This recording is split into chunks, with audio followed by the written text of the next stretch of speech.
Hi, I'm Mike Shabanik, and I'm the USB Product Marketing Manager at Apple Computer. I want to take a couple of minutes to describe this new technology called Universal Serial Bus for you, and talk to you a little bit about why Apple adopted Universal Serial Bus and is migrating toward it away from some of its legacy I/O technologies, and also explain some of the advantages you'll get and customers will get by adopting USB and plugging in USB peripherals into Macs like the iMac and other Macs in the future. So first of all, we want to take a look at how we've always connected peripherals in the past. So in the past, it's always been a plethora of solutions. There's been different connectors for different types of devices. Macintosh has used different connectors than PCs. Let's take a look for a second at how PCs have solved this problem of attaching peripherals. Then we'll take a look at the Macintosh solution and see where there might be room for some improvement. So first of all, if you take a look at the back panel of a PC system today, you're going to see a lot of different connectors. In fact, you can count them out on the screen here from left to right. There's audio in and line in. There's PS2, there's serial ports, there's a game port, a parallel port. This doesn't even show things like Ethernet and SCSI and maybe in the future FireWire and some of these other things, or USB in this case. What this means is customers who buy a device have to know in advance, do they have a port, and if they do, is it available for the device they want to plug in, or is it already used up? Because of course there's a limit to the number of ports you can have. So in the PC space, it's very confusing. There's a lot of things you have to know or have to have, and if the device or the port is not plugged in or on this board initially, you have to open up the computer and add a card. So if we look at some of the issues surrounding the Wintel space, we see a couple of things. First of all, if the connector is not on the system, you have to add it, which means opening up the computer and pulling out screws and bolts and putting in a new card, configuring that card once you have it installed, not to conflict with other cards or ports in the system. So in fact, it's possible to have a shipping system in the PC world that has open space for cards, but not any open configuration slots, if you will. No available upper memory addresses or IRQs or DMA channels, or all these things you have to configure or figure out to make the card actually function. So there's a lot of work involved in adding peripherals in that sense. Even if you add those peripherals, the technologies included on these cards or on these motherboards is somewhat limited in performance. So even when we have the ports installed correctly, we only have, say, one parallel port or two serial ports, and we may need more ports for more devices because we want to add more things to the computer. So this is still somewhat of a jumbled mess, and it's leaving the PC user in somewhat of a quandary as to how they actually attach things and when they have enough ports. Let's take a look at how the Macintosh has solved this problem. So for example, on a Macintosh, one of the things Apple has been very well known for, in fact famous for, is ease of use and plug and play. So we have standardized on three technologies in the past: ADB, Serial, and SCSI, and these have been included in every system that we've shipped. So it's been very simple for customers to add peripherals to a Macintosh. There's only three choices, and the connectors are very different, so it's very easy to tell which device plugs into which port. But, well, in fact, continuing on, it's often never required to open up a Macintosh to add a new device. You simply plug the device into one of the ports that's automatically included in every Macintosh. Configuration is pretty much a trivial thing. You just plug it in, maybe run an installer, and it's ready to go. But there are still some places where we can improve, and in fact, we want to improve. And using a new technology like USB allows us to improve. So let's take a look at some of those places where we could do better. So for example, if we take a look at the ports we talked about, ADB, Serial, and SCSI, the performance on those is sometimes limited. So in the case of ADB, we're talking about only about 10K per second, which is fine for keyboards and mice, but is not fine for some of the future things that are coming that we might want to take advantage of. So performance there is somewhat of an issue, although it's very good at plug and play. With serial ports, we have a better performance. We have about 230K per second, but we only have two ports, and adding more ports is very difficult. In fact, going past 4 ports is nearly impossible. It takes a lot of work, and it's a unique solution. We'd like to be able to add more ports or add more devices to our computer much easier than it is today. We also have this technology called GeoPort. And like ADB, GeoPort is proprietary to Apple. So there haven't been a lot of solutions built around this technology, making the variety of choices you have somewhat limited. It does provide better performance, up to 2 megabits per second, but again, it's somewhat limited in its actual use by third parties and even by Apple. So as we talked with customers, we realized there were a lot of things that they want that aren't covered by the technologies we've included so far. They've done this very well, but there's some other things we could do to improve this. So one of the things customers have asked for specifically is, allow me to plug in more devices than just the number of ports I have on the back of my computer. This is particularly important when we talk about portable devices like PowerBooks, where the space on the back panel is somewhat limited, but we might want to plug in a lot of different peripherals at different times. So technology that would allow further expansion outside the box would be fantastic. We also want to reduce the cost and increase the selection or the choices of these peripherals. Choosing a technology that's industry standard that can be used across platforms is a great answer to that, and that in fact is what USB represents. We also wanted to enhance compatibility of our devices. So today, devices that work for Macintoshes work across all the Macintoshes. But what would be even better is to work across any computer system. That would allow people to leverage their investment over a much broader number of systems and be able to get better advantage of the investments that they make. We also want to increase the performance of devices that we attach, as we mentioned before. And we want to reduce the complexity of adding these devices. So, for example, what makes Macintosh great is that it doesn't take a lot of administrative overhead or people or time to add things to your computer. So with Macintosh, more customers use more different devices on their same system than a comparable PC user, where it's much more difficult. So we want to continue that simplicity going forward. Developers also have their own set of needs, and these revolve primarily around helping them get a better return on their investment. So today they might design a device, be it a game controller, a joystick, or a modem, or a printer, and that device in the past was either a Macintosh device or it was a Windows device and used different connectors and different software. So rather than allowing them to develop the next generation of that particular device, they in a sense had to recreate it by creating it twice or maybe 3 times for various platforms. Well, this slows the process of innovation. We want to enhance that going forward. So again, Apple's choosing technology which leverages their investment. A single device can work across multiple different systems. It also allows them, by being able to produce just a single bit of hardware, to be able to easily forecast the numbers, leverage the volumes, and thereby lower the price to consumers and to retailers, and makes it easier for resellers to stock the right device because it's the same for any customer that might walk up. So one of the neat advantages is potentially a customer can walk down an aisle and find a device for whatever system they happen to have. And you won't have this artificial division of one platform, Macintosh aisle or Windows aisle or Unix aisle or some of these other things. So USB is a great technology that addresses many of these issues. USB is industry standard, so there's a consortium of companies that are developing the specification and building products. In fact, there's actually over 500 companies that are registered with the USB Implementers Forum to investigate or develop products both in software and in hardware for Universal Serial Bus. So the number of devices and the number of companies invested in this technology is huge, and we're just on the cusp of just a waterfall, if you will, of devices and solutions coming to market. And now with iMac, Apple is ready to take advantage of those, provide that choice to customers. Fundamentally, USB is faster, and it's simpler, and it costs less, and it gives us a wider choice. So USB runs at 12 megabits per second. And we mentioned earlier what the performance was of previous technologies. This is a huge fire hose, if you will, of data bandwidth to make devices work even better. USB is cross-platform, and USB allows expansion up to 127 devices. So where before we might have had 2 connectors for serial, let's say, and we plug in a modem and a printer, and now I buy a camera, I have to unplug something to get the 3rd thing in. With USB, we can literally unplug something and plug it in, and it will dynamically identify that device and configure it for use. Or we can extend the number of ports. Even though my iMac or Macintosh might have 2 or 4, I can get up to 127 things attached through these extension boxes called USB hubs. So it's a great technology, and it addresses a lot of these issues customers and developers have been asking Apple to solve. Now USB, as I mentioned, is cross-platform, and it has been shipping in the form of hardware ports on PC computers for several years.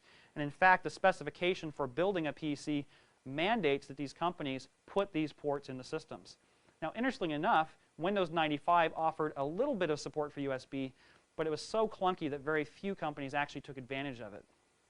With the release of Windows 98, Microsoft has greatly enhanced its support for Universal Serial Bus, and thus we see a lot of products coming to market.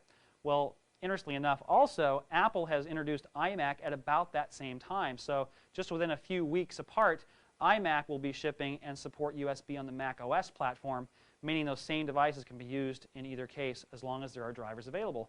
And in fact, many companies have come to Apple and asked how to create those drivers for Macintosh. So the same device will be used on a Windows PC or a Macintosh. And in the future, Unix, because those companies will also be supporting the Universal Serial Bus standard as well. So it's a great leverage point, and it makes for a lot of great solutions. So let's run through specifically some of those advantages we mentioned before. With USB, everything's attached externally. You don't have to open the computer to put in anything or configure anything. It's just like stereo components. You take a cable and you plug it in so your receiver connects to your DVD player or your Laserdisc player or cassette player, and everything just works together. It's very similar with USB. USB also is much more automated and dynamic. So when you plug in a device, the device has information inside it. It has special firmware, we call it, which contains information about the device. When it's plugged into the computer asks the device for that information and automatically configures it and gets it ready, recognizes it, and in fact even loads the software driver that enables that device to be used with the system. So when an application launches and wants to make use of the device, like a scanner or a camera or printer, it's ready to go. All of that's done in an automated fashion, just a few seconds as you plug the device in. As I mentioned, USB is extensible up to 127 devices through the use of hubs, and offers much higher performance than what we've had with legacy I/O technologies in the past, both either in the Windows market or in the Macintosh market. So let's take a look at the screen here, and you'll see a bar chart which identifies the relative performance comparison of each of these technologies in the Macintosh space. Now, long and red is better, short and wide is worse. As we mentioned earlier, ADB runs at about 10K per second, which is, again, sufficient for keyboards and mice, but not particularly sufficient for some of the other devices that have come out since those devices were invented over the years, and the ones that will be coming down the pike. Serial ports on Macintosh run at about 230K per second. And in fact, we've doubled up serial ports to use local talk and sometimes GeoPort technologies. Local talk, our networking protocol, or physical hardware protocol actually, AppleTalk packets run across it, runs at about 230K per second. Apple's including 10 megabit Ethernet to replace local talk going forward. And in fact, with iMac actually is shipping auto-switching 100 megabit Ethernet. This is huge data rates. So 50, 100, several hundred times faster than local talk, and industry standard as well. So we think that's a great technology in iMac and in future Macintoshes. USB runs at 2 different speeds. Both can be running at the same time. There's no degradation when a high or low speed device is operating. And in fact, you probably won't even hear about what a low speed device is or see it marketed in any way. It's more of just a technical detail that it's possible to create a lower cost device using lower speeds when higher speeds aren't necessary. A typical example might be a mouse, which will never run at a very high rate of speed to have smooth functionality on the screen and never have any devices attached to it to have to worry about passing high-speed data. And we can keep the price low by using low-speed grade cables. But at its maximum, USB runs at up to 12 megabits per second. This is a little faster than your 10 megabit Ethernet is today, where you have tens or hundreds of computers sharing a 10 megabit wire to transmit data. Here you have 12 megabits dedicated to just the peripherals you attach to your personal computer. So again, it's an incredible bandwidth enhancement over the old technologies. Now, USB isn't everything to everyone. There is another technology Apple will also be using called FireWire. FireWire runs at a huge data rate, extra fast, 200 and 400 megabits per second. So it's for those ultra-fast devices like digital video cameras. We want real-time, full screen, full motion images coming across the wire. It costs a little bit more, but it's more capable for those extra special applications. USB is very cost-effective and is more widespread. So both technologies complement each other, and you'll see both in future products. Just to do a quick comparison between USB and FireWire, you can see on the chart that actually a lot of the features are the same. So they're both multi-platform. They both provide power to devices across the same cable as the data transmits. They're both hot plug and play. And there's a couple of differences I wanted to point out. FireWire is peer-to-peer, so devices can talk directly to each other, whether they're peripherals talking directly or computers talking directly. With USB, you have something called a master-slave relationship, which basically means the computer controls all the devices attached to it. So devices can't take over the bus. They don't try and have a priority over the other one. The computer that the customer or you are using actually manages all those devices attached. So everything works very, very smoothly. As we mentioned earlier, USB is extendable to 127 devices. FireWire is extendable to about 64 devices. So a little bit of difference there. But primarily, FireWire is for these special applications with very, very high bandwidth requirements. USB is for just about everything else. So what do I need to actually get USB running on a Macintosh? Well, you're going to need three things. You're going to need a Macintosh with built-in USB ports. You're going to need a Macintosh operating system version that supports USB. And of course, that comes in iMac, both of those. We're including macOS 8.1 with iMac, and that understands USB. And you need a USB device. And in this case, we're picturing a USB 4-port hub, but it could be a printer, or it could be a camera, a scanner, a gamepad, a joystick. There's thousands of different types of devices that can be supported across USB. So how do you make it function? Well, it's actually pretty simple, or as we like to say, easy as 1, 2, 3.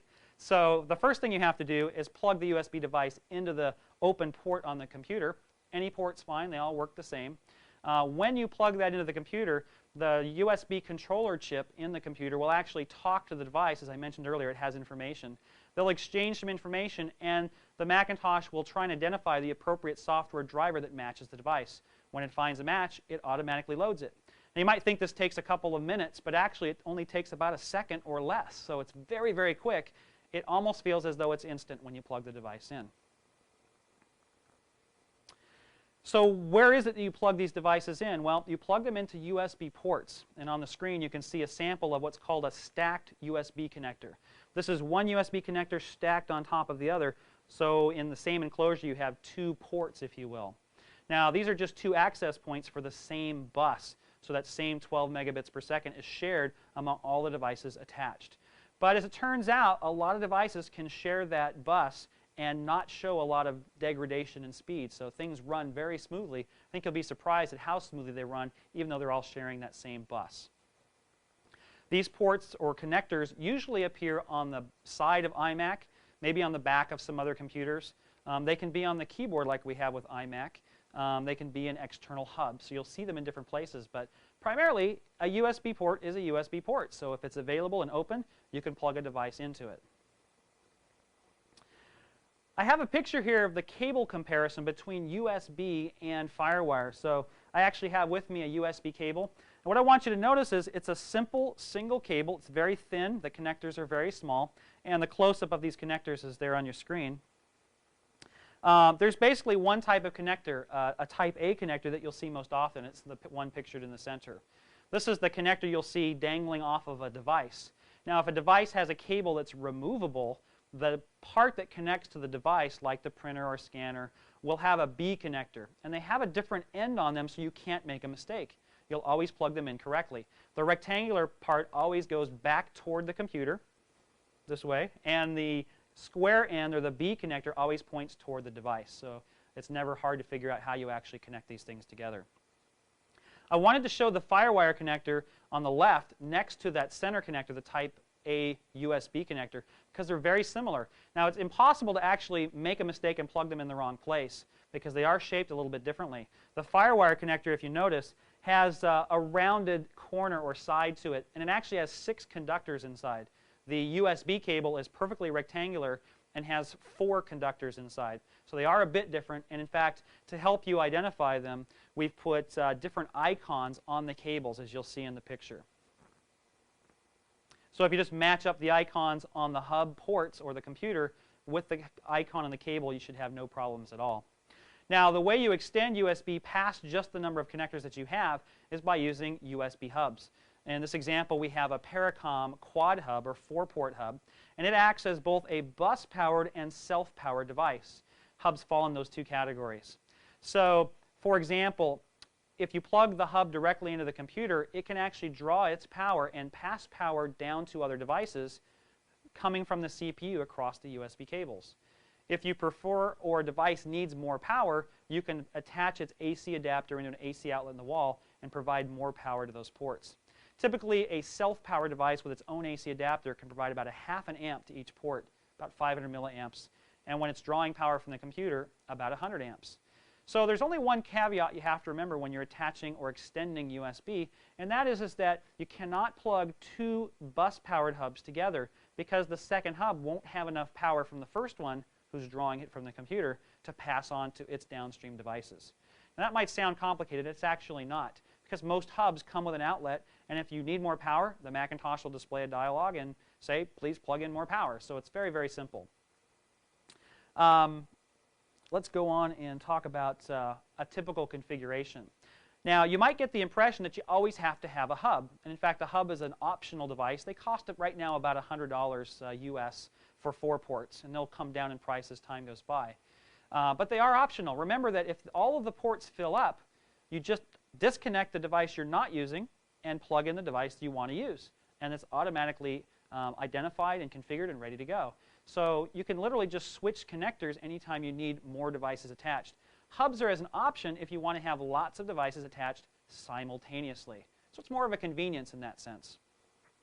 This is a typical configuration for iMac. So iMac includes a USB keyboard and a USB mouse. It has 2 USB ports on the side panel, and the keyboard doubles as a USB hub with its own 2 ports for downstream devices. In this case, we wanted to attach a printer, so we attached the printer directly to the iMac side panel, the keyboard to the side panel, and the mouse to the keyboard, leaving us one extra opening or one free port.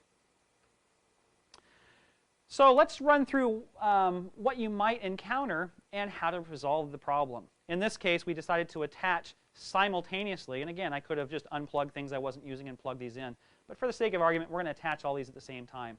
We're going to put together a joystick and a disk drive and the printer along with our mouse and keyboard.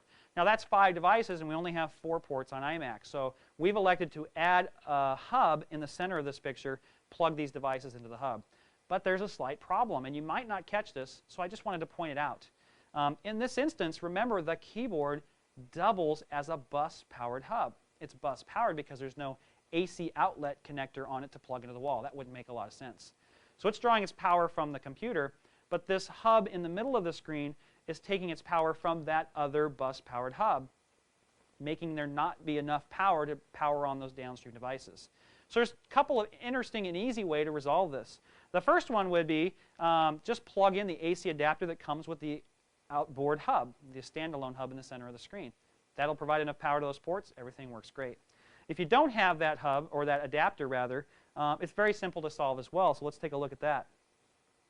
Actually, you just reconnect the cable from the hub on the printer so that the hub is connected to the powered port on the Macintosh. That gives it full power to pass downstream to the other devices. It's a very simple, easy way to resolve this issue. Now again, most people won't even have a hub. They won't have to worry about it. They'll just unplug the device they're not using, plug in the device they want to use, and they're off and running. The hubs are there as an option for expansion when you want to have lots of devices connected together all at the same time. Now, as I mentioned, there's thousands of different types of devices that can be supported with USB. This screen shows a sample of some of the categories or classes of devices. And there are lots more, but I thought this would be a good list to get you started. So in the first list, we have this thing called human input devices, or HID devices. You might hear that term from time to time.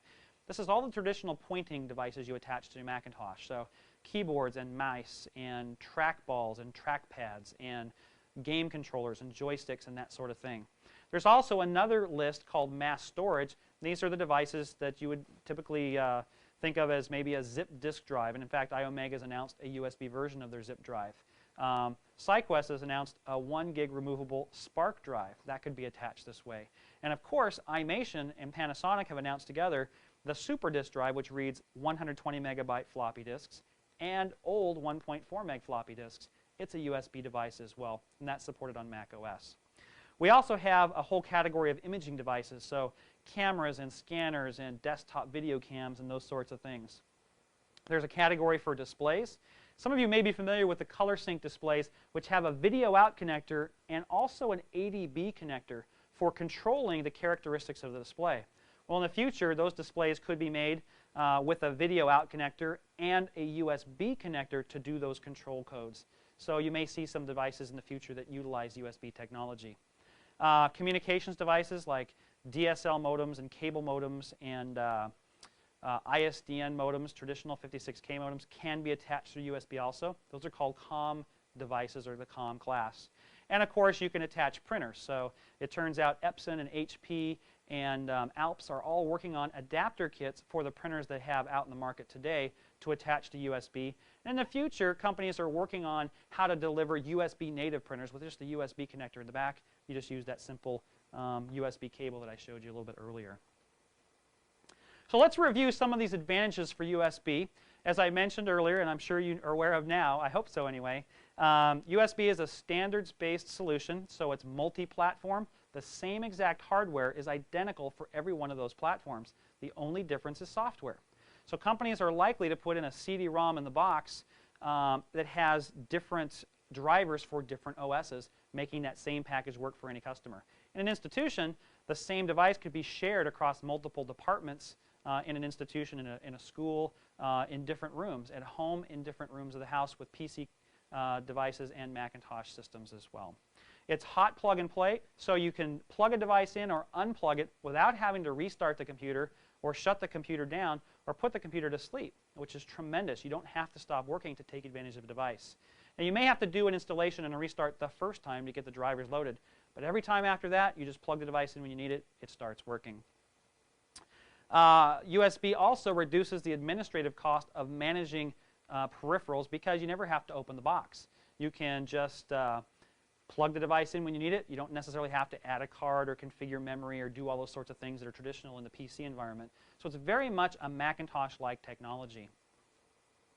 It's also very extensible, and in fact, it's just kind of an added bonus, because some devices are low power, they can actually draw their power from the bus through the hubs or through the computer without needing their own AC outlet. So if you're like me and you don't have enough of those AC outlets in your house, which very rarely do we, these devices actually don't need that. They just simply plug into the USB connector and they get both power and data. Apple will be introducing USB in the iMac computer system this August. iMac includes the USB connectors in the keyboard and the side panel, and the Mac OS 8.1 for iMac includes the USB information to take advantage of these devices. So look forward to that in August. Apple will also be introducing USB in many other products to come, so look forward to seeing USB products and systems from Apple in the coming years. Now, if you need more information about USB, there are a couple places you can look. So for Mac OS compatible USB products, Apple has a third-party site on the web that's www.macsoftware.apple.com, and there you can actually search and find USB compatible products as well as other software and devices for Macintosh. There's an online store. It's owned by someone else, but if you just need to find devices, that's a good place to look, and it's www.usbstuff.com. That's a great place to look. And the USB organization itself has their own website. This one's a little tricky because it doesn't end in com. It's www.usb.org. You can actually get the specification and see what's happening in the USB industry.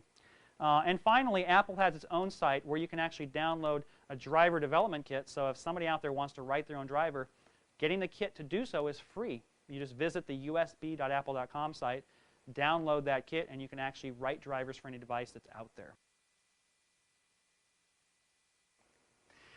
So if you need to contact us, those are some great sites to take a look at. You can learn a lot more about USB. I hope you've enjoyed this time learning about USB and some of the advantages for Macintosh. I think it's going to be a great technology, and any investment you make or customers make in this technology is going to last a long time in the future because this is Apple's direction moving forward. Thanks for joining us, and I hope to see you soon.